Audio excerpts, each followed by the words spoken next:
Hey, welcome to another piano lesson with Warren. My name is Warren McPherson. Thank you for joining me here today.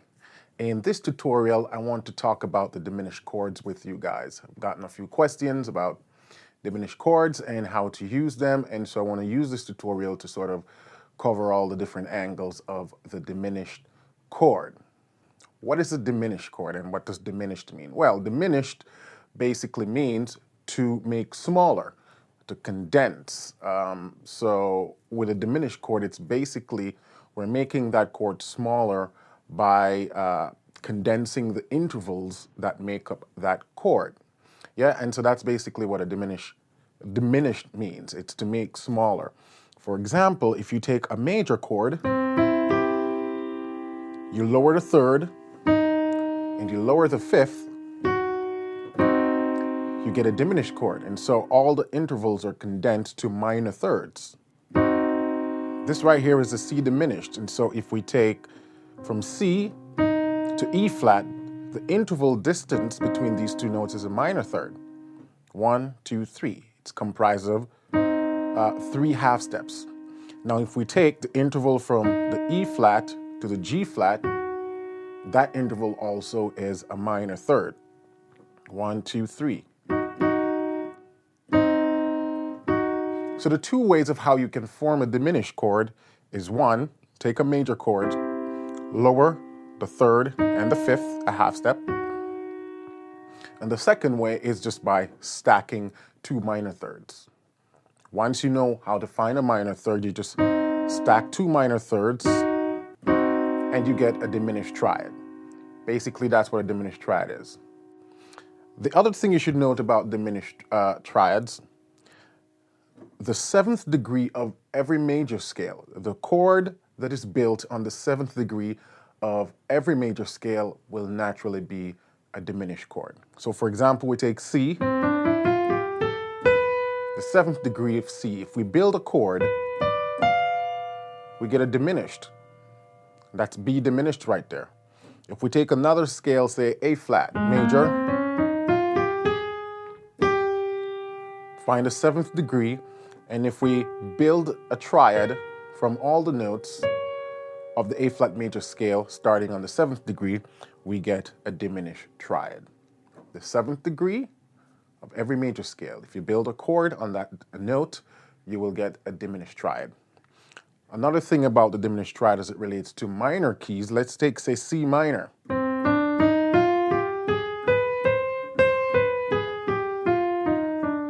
That's C harmonic minor. The 2nd degree of the minor scale. The chord that is built on the 2nd degree of every minor scale will be diminished. Yeah. So if I go to B flat minor, and I go to the 2nd degree, build a triad on this note, using all the notes from the B harmonic minor, I will get a diminished chord. And so those are the two places that you can naturally find a diminished chord in sort of its natural habitat. Without any alteration, those chords should be diminished chord when you're playing in those keys. The 7th degree of a major scale and the 2nd degree of the minor scale gives you a diminished triad. So now that you know how to form a diminished triad, you know where to find those chords, let's talk about adding sevenths to those chords now. Once you add seventh to a diminished triad, you get 2 types of diminished chord. The first one is the fully diminished chord, and the second one is the half-diminished chord, popularly known as the minor 7 flat 5 chord. And I'm going to use my C as example again. So here we are with our diminished chord. The way you add a 7th to a diminished chord to get it fully diminished, I'm going to show you 2 ways. The easier way is to just add another minor third on top of this chord. So remember we talked about stacking 2 minor thirds to give you a diminished chord. If you add another minor third on top of that, you get what they call a fully diminished 7th chord. And that's that sound right there. That's the fully diminished 7th. So take a look at it again. Minor third, minor third. I also call this chord the symmetric chord because it's symmetric, it's well balanced, because all the intervals between the notes are the same. They're minor thirds. And whenever you have a symmetric chord or a symmetric scale on the piano, it means it limits the amount of the existence of those chords. For example, we have 12 keys on the piano, yeah? 12 tones, and so we have 12 scales. Usually you would have 12 chords. You have 12 minor chords, 12 major chords. With the diminished sevenths, because it's so symmetric, there are only 3 of them. C diminished seventh, fully diminished seventh, C sharp, fully diminished seventh, and D, fully diminished sevenths.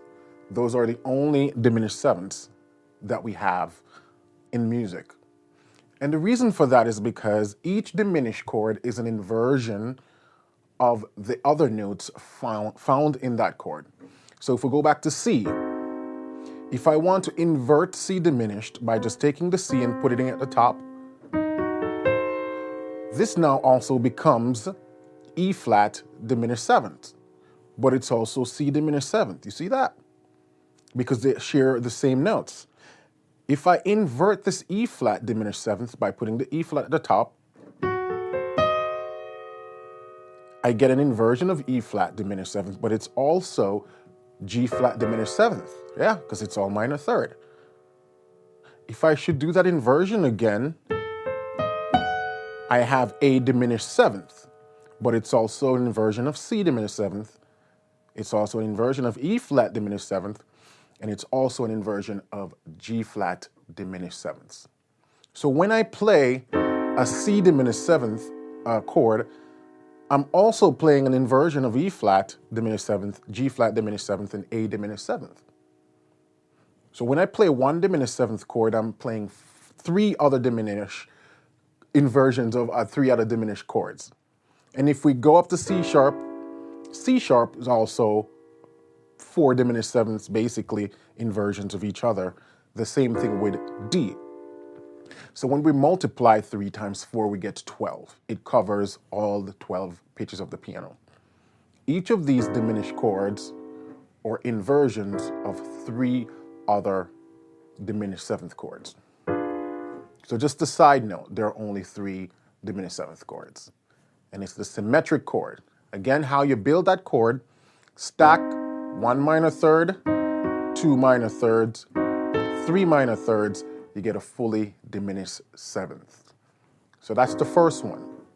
The other diminished chord now is called the half-diminished seventh, or popularly known in gospel and jazz as the minor 7 flat 5 chord. What's the difference between the fully diminished seventh and the half-diminished seventh? 1 note is the difference. If we take that fully diminished seventh again, and we take the top note, the 7th of the chord, and we raise it a half step, we get the minor 7 flat 5 chord, or the half-diminished 7th chord. See? If I take any diminished 7th chord, and I raise the 7th degree of that chord by a half step, I get the minor 7 flat 5 chord.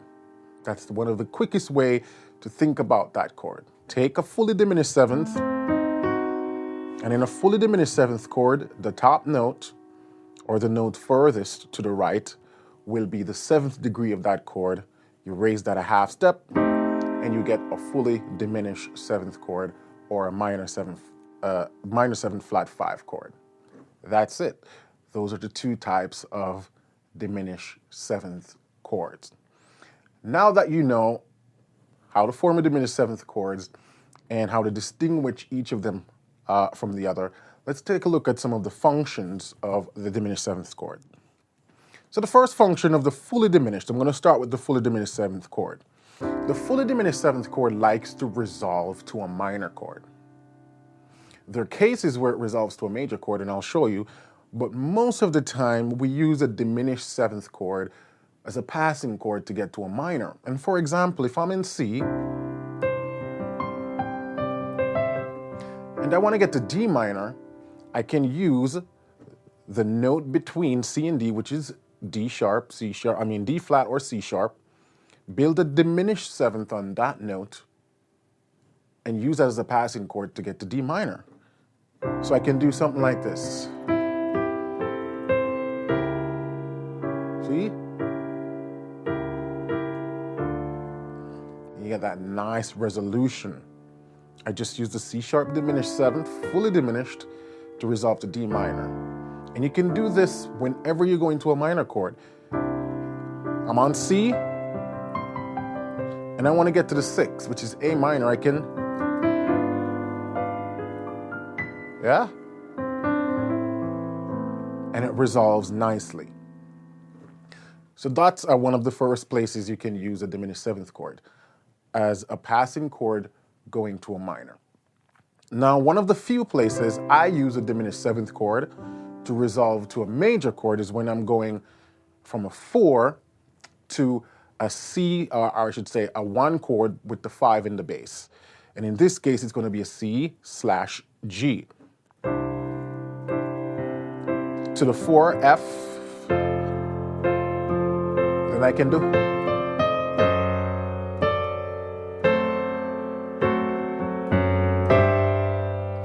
This progression is used a lot in gospel music, so often. Going to the 4, the sharp 4, fully diminished, and then it resolves to a 1 chord with the 5 in the bass. So if I'm doing a progression like a,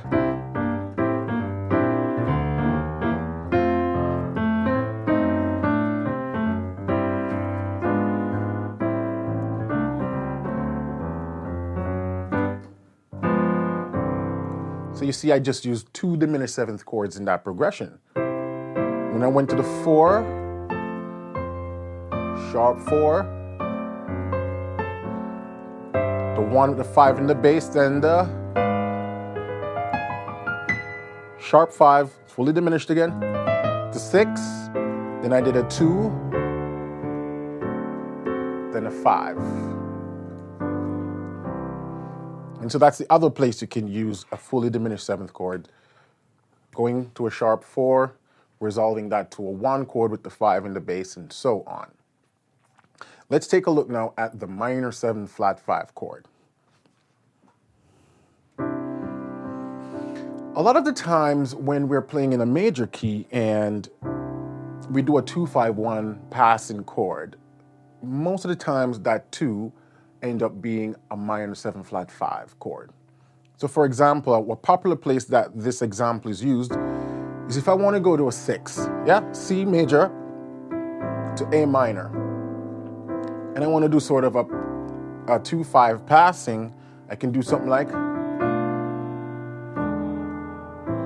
you guys have probably heard that passing before, and basically I'm going to 7, 3, 6, but my 7 is a minor 7 flat 5 chord, the half diminished. So I'm voicing it this way, but it's this here, the minor 7 flat 5 chord. Another way you can instantaneously tell if you're playing a fully diminished 7th chord or a half diminished 7th chord, if you're not able to pick it up by ear yet, is to look at the makeup at the chord. The distance between the 5th and the 7th will be a major third. So this is my B minor 7 flat 5, half diminished. The distance between the 5th and the 7th is a major third, and a major third is comprised of 4 whole steps. 1, 2, 3, 4. 4 half steps, sorry. 1, 2, 3, 4. So we have 4 half steps. Because remember that the fully diminished 7th is made up of all minor thirds, not the half diminished 7th. The half diminished 7th will have a major third interval at the top. So that's another cool way of identifying whether or not it's a half diminished or a full diminished chord. So passing chord going to 6.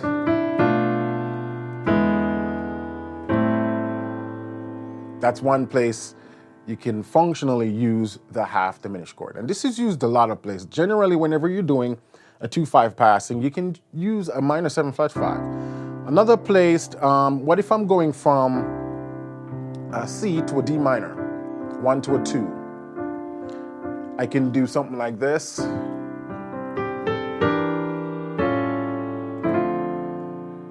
So again, I made my 2 chord a minor 7 flat 5, or the half diminished, A7, and that resolves to D minor. And so those are 2 places you can use the minor 7 flat 5 chord, also known as the half diminished chords. There are a lot of other applications of this, and in my course, the Secret to Passing Chord, there's a section where I covered what I call the diminished chromatic passing. I showed you some more stuff, and I used some more demonstrations in songs, show you 2-5-1 in more details, and how I use that with the minor 7 flat 5 chords. But I'm going to stop here for today. Hopefully this was helpful for you guys who weren't so clear on how to use a diminished 7th chord, how to identify the different types, and so on. As always, thank you for watching. My name is Warren McPherson. You can find me at pianolessonwithwarren.com. I have full courses over there that I'm selling as digital downloads. All of my courses are at least an hour long or more. Some of them are 2 hours. And if you want to get rolling with more in-depth content, that's where you'll find more sort of systematic approach to all the stuff I cover here on YouTube. All right? Thanks again for watching. And as always, keep listening, keep singing, and keep practicing, because this is how you'll continue to grow as a musician. Catch you in the next tutorial. Bye.